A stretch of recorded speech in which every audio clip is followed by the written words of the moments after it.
کچھ درویش ہیں، درویش اللہ والے، جنہوں نے واقعی بند کیا ہوا ہے اپنے اوپر خواہشوں کا دروازہ. وہ کہتے ہیں نہیں دروازہ نہیں کھولنا ورنہ یہ دوبارہ بند نہیں ہوتا. یاد رکھ لینا، کچھ درویش ہیں جنہوں نے اپنے اوپر دروازہ، خواہشات کا دروازہ اپنے اوپر وہ نہیں کھولتے. ایک سلطان یحییٰ نام کا بادشاہ گزرا ہے، عرب کے کچھ حصوں کا حکمران تھا، تو اس کو بڑا شوق تھا لوگوں کو بانٹنے کا. دو قسم کے لوگ ہوتے ہیں نا، کچھ کو جمع کرنے کا شوق ہوتا ہے، کچھ کو شوق ہوتا ہے کوئی روٹی کھا لے. حضرت ابراہیم علیہ السلام بغیر مہمان کے کھانا، کچھ ایسے بھی ہوتے ہیں جن کے گھر بندہ چلا جائے تو پتیلی پہ ڈھکنا دے لیتے ہیں. اپنا اپنا فرق ہے نا جی، ہر آدمی کا اپنا اپنا ذوق ہے. منت کرتے ہیں کسی کی. مجھے بڑی بات پسند ہے شیخ سعدی کی، قرضے لے لے کے مہمان نوازی کرتے تھے. ایک دن سارے مقروض کٹھے ہو گئے، کہنے لگے بابے پیسے دے. بابا جی کہتے ہیں وہ پیسے مانگ رہے ہیں، مجھے ٹینشن ہے کہ انہوں نے کھوایا کچھ نہیں، مجھے پریشانی لگی. ایک بچہ کوئی چیز بیچ رہا تھا، وہ کھیل مرونڈا نہیں بیچتے بچے، وہ بیچ رہا تھا تو آ گیا، تو کہنے لگا لینی ہے. تو بابا جی کہنے لگے میرے مہمانوں کو کھلا دے ساری. بچہ بھی راضی ہو گیا کہ سارا اکٹھا ہی گاہک مل گیا. تو سارا جب کھلا دیا کہنے لگا پیسے. تو شیخ سعدی فرمانے لگے تو بھی بیٹھ جا، یہ سارے پیسے لینے آئے ہوئے ہیں، بیٹھ جا، ان کے پیسے انہیں ملیں گے تو تجھے بھی. تو بچہ رو پڑا، رویا، کہنے لگا میں تو یتیم ہوں، 4 بہنیں چھوڑ کے آیا ہوں، اماں کی دوائی بھی لے کے جانی ہے، مجھے تو پیسے چاہیے. بچہ رویا تو شیخ سعدی کا ایک مرید آیا، اس نے لا کے نظر پیش کی، کہا حضور یہ نذرانہ ہے. 400 دینار لایا. تو حضرت سعدی نے سب کو دیے، بچے کو بھی دیے. سب لوگ چلے گئے. تو ان قرض لینے والوں میں سے ایک بندہ سمجھدار تھا، حضرت سعدی کے پاس آ کے کہنے لگا بابا سمجھ نہیں آئی، ہم برسوں سے لینے آ رہے تھے، مل نہیں رہے تھے، کتنے مہینوں سے مانگ رہے ہیں نہیں مل رہے تھے، آج فٹافٹ مل گئے. تو شیخ سعدی بزرگ تھے نا، تو بزرگوں والی بات کر گئے. کہنے لگے تم میں رونے والا کوئی نہیں تھا نا، پوری مجلس میں ایک بھی رونے والا ہو تو سب کا کام بن جاتا ہے. رونے والا عاشق دا کم رونا توڑنا، اے بنا رویو نہیں منظوری، بنا رویو نہیں منظوری تے بنا رویو نہیں منظوری. عاشق سدا ہی روندا رہندا، پاویں وصل ہوئے تے پاواں دوری. کا رونے والا ایک آ گیا ہے تو سب کا کام بن گیا ہے.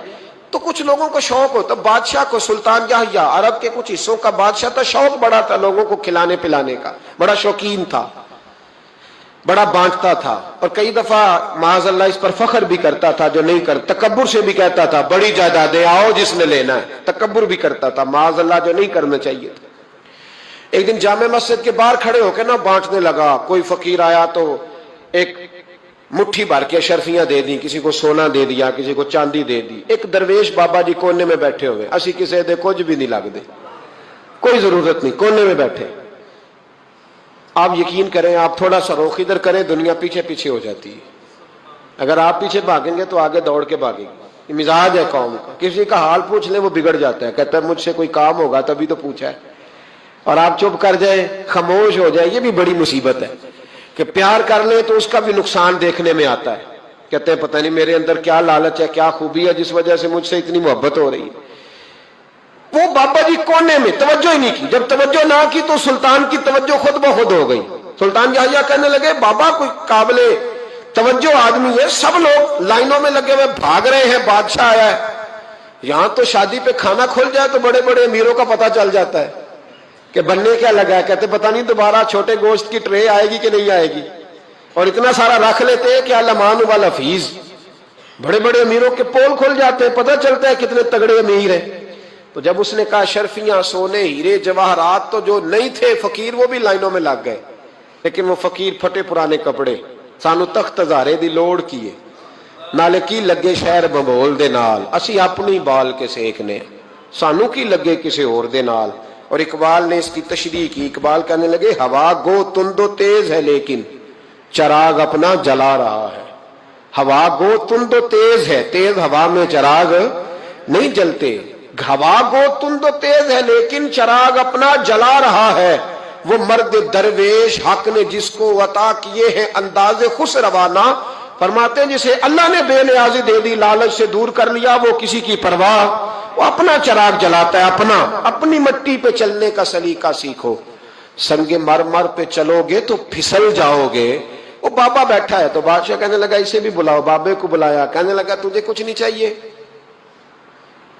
بابا کہنے لگا چاہیے تو بڑا کچھ, پر تجھ سے نہیں چاہیے. کہا کس سے چاہیے؟ فرمایا اس سے چاہیے جو دے کے حساب نہیں پوچھتا, بغیر حساب دیتا ہے, اس سے چاہیے. کہنے لگا نہیں, دروازہ کھلا ہے, تو بھی لے لے. بابا کہنے لگا میں لے تو لوں پر تو دے کچھ نہیں نہ سکتا.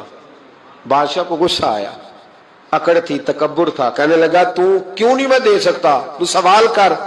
تو بابے نے ساتھ والے فقیر سے لکڑی کا کالا پیالہ پکڑا, ہوتے نا فقیروں کے پاس مانگ, لکڑی کا کالا پیالہ, تو کہا لو دے دو کچھ. اس نے فوری طور پر سونے کی اشرفیاں مٹھی بھری اور لکڑی کے پیالے میں ڈالی. اب جب پیالے میں ڈالی تو کڑ کڑ کی آواز تو آئی, پر پتہ نہیں وہ کدھر گئی ساری اشرفیاں. دوسری مٹھی ڈالی تو پھر کڑ کڑ کی آواز آئی, پر اشرفیاں کدھر گئی کوئی پتہ نہیں چلا. تیسری, چوتھی, پانچویں, بابے کا پیالہ خالی کا خالی. 2 دفعہ بھی, 4 دفعہ بھی. یہ بادشاہ لوگ ضدی ہوتے ہیں, مانتے نہیں جلدی, کیونکہ انہیں کسی نے بتا دیا ہوتا ہے نا سارا کچھ تم ہی ہو, اڑ جاتے. ہاں, جو جس منصب پہ بھی بادشاہ ہوتا ہے اڑ جاتا ہے. اس نے کہا میں بھی ضدی ہوں, پیالہ بھر کے چھوڑنا ہے. ایک بوری منگا لی, دوسری منگا لی, تیسری منگا لی. بابا خوش ہے, مطمئن ہے, چلو ڈالو, تم نے کہا تھا ملیں گی. اب وہ مٹھی ڈالتا, کبھی اشرفیاں, کبھی ہیرے, کبھی چاندی, پر پتہ نہیں کدھر جاتی. بالآخر آہستہ آہستہ بیک ہونے لگ گیا. وزیر کہنے لگا بادشاہ پیچھے سے بوریاں ختم ہو گئی ہیں, اب نئی منگانے لگیں گی, پیچھے کوئی چیز بھی نہیں, ختم ہو گیا سارا کچھ. انسان کسی کو کیا دے سکتا ہے؟ کیا ہاں وہ انسان بڑا نوازتے ہیں جن کے پاس خزانے بھی اللہ کے دیے ہوئے ہوتے ہیں, وہ نوازتے ہیں لوگوں کو, وہ نوازتے. کہا تو کیا دے سکتا ہے؟ بادشاہ جب تنگ آ گیا نا بادشاہ, تو گھوڑے سے نیچے اتر آیا اور بابے کے پیروں میں بیٹھ کے کہنے لگا بابا یہ پیالہ ہے کس بلا کا نام؟ نیچے کون سا کنواں ہے کہ جو کنواں جو نیچے گراتا ہی جاتا ہے اور جو بھرتا ہی نہیں ہے؟ تو اب بادشاہ کا ہاتھ رکا تو بابے نے پیالہ چھوڑ دیا اور بڑا قیمتی لفظ کہا. بابا کہنے لگا بادشاہ یہ انسانی خواہشات کا پیالہ ہے, یہ انسان کی خواہشوں کا پیالہ ہے, یہ لالچ کا پیالہ ہے, یہ کبھی بھر سکتا. انسان کبھی کہتا ہے یا اللہ اپنا مکان دے دے, بڑا راضی ہوں, اسے اپنا مل جاتا ہے, پھر کہتا ہے نہیں سوسائٹی میں ہونا چاہیے. پھر سوسائٹی میں اللہ دیتا ہے تو کہتا ہے 5 مرلے کا چھوٹا ہے. اس کے نفس کا پیالہ کبھی بھرتا. نبی پاک علیہ السلام نے فرمایا تھا اس خواہش کے پیچھے نہ لگنا جو تمہیں نئی خواہش میں ڈال دے. وہ نہیں سمجھ آئی بات کیا, بڑی بات کر دی حضور نے ایک جملے. مسند امام احمد بن حنبل میں حدیث ہے, فرمایا اس خواہش کے پیچھے نہ لگنا جو تمہیں ایک نئی خواہش میں ڈال دے, اس کے پیچھے نہ لگنا. اور فرمایا اس خواہش کے پیچھے نہ لگنا جو تمہیں بے جا خواہشوں کے پیچھے لگا دے.